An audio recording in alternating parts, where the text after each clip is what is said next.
When I was a college student, I did a junior year abroad in Paris. The outfit that organized this sent us to classes at various institutions, and at one, l'Institut Britannique, I got a Jesuit priest as a teacher. Suffering, he told us at one point, is the greatest gift that God has given humanity. In my youthful ignorance, I sneered at this. I was hanging out with some serious Marxist types. It was 1969, and they had just got done throwing paving stones onto the heads of the police from rooftops. The CRS, or Special Police, would riot through Montparnasse with batons, hitting us poor clueless foreign students who had just gone out to see a movie. It was a big eye-opener for the young person that I was. I had lived a life of privilege and comfort, and suddenly, for no reason, a policeman was hitting me with a stick. I wasn't inclined to believe that suffering was good for anything either. I hadn't experienced any suffering anyway. Autism is my superpower, say the neurodivergent crowd. They're all mercury poisoned.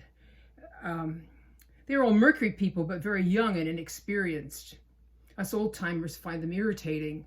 You're poisoned. The sooner you realize that and detox the way we tell you to, the better for you. Of course, they don't listen. They are true believers in the paradigm and are all over the internet, presumably, getting paid big bucks to troll for the powers that be. They accuse us of trying to murder them by telling them they should chelate. They are scared they will lose their superpower. No, you won't, young person.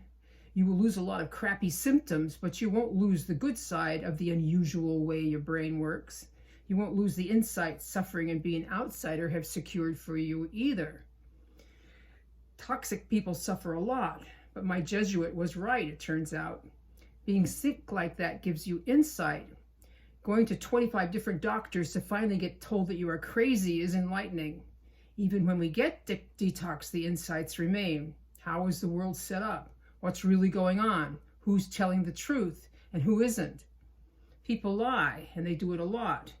We don't believe anything anymore unless we see it with our own eyes. We are as smart and savvy as a person who grew up in the ghetto. We have realized that there is no justice and life is not fair, and we are on our own.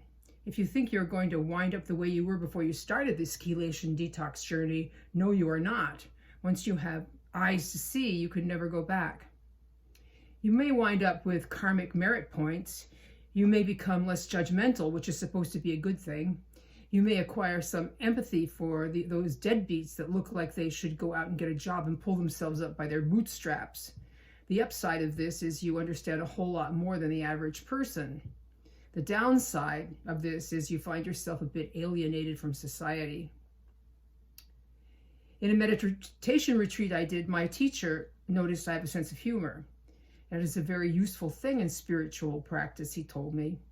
In my support group, on our Zoom call, I have some people who are suffering a lot. Yet they have developed a fabulous, ironic sense of humor. We wind up talking and laughing our heads off.